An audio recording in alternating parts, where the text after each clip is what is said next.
Je veux vous parler d'un vaccin qui sauve des vies, en particulier en nous protégeant de certains cancers.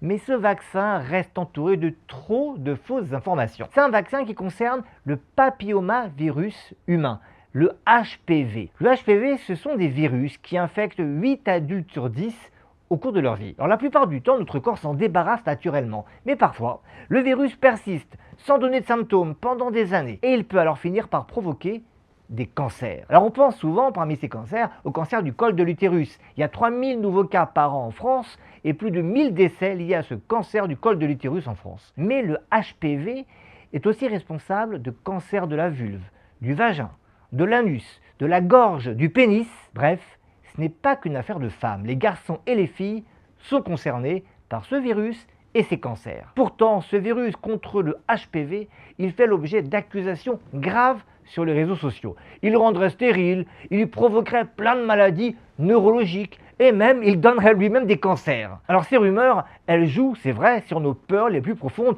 et ça donne pas envie de se faire vacciner. Mais que disent réellement les études scientifiques? Les données qui portent maintenant sur des millions de personnes suivies pendant de nombreuses années sont claires. La vaccination réduit de plus de 85% les lésions précancéreuses chez les adolescentes qui sont en particulier vaccinées avant 17 ans. Aucune étude crédible n'a confirmé des liens avec des troubles neurologiques fréquents ou des troubles de la fertilité. L'Agence sanitaire française, l'ANSM, l'Organisation mondiale de la santé, l'OMS et de multiples analyses indépendantes confirment que le bénéfice l'emporte largement sur le risque. Regardez l'Australie. Avec plus de 75% d'adolescents vaccinés, le cancer du col de l'utérus est en train de disparaître comme problème de santé publique.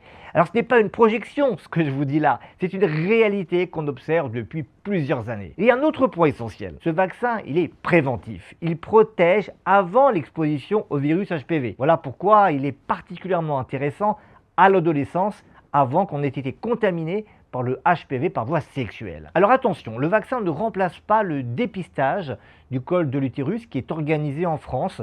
Le vaccin et ce dépistage, les deux se complètent. Alors concrètement, que faire si vous êtes convaincu? 1. Vérifiez le statut vaccinal de vos adolescents et de vos jeunes adultes, filles comme garçons.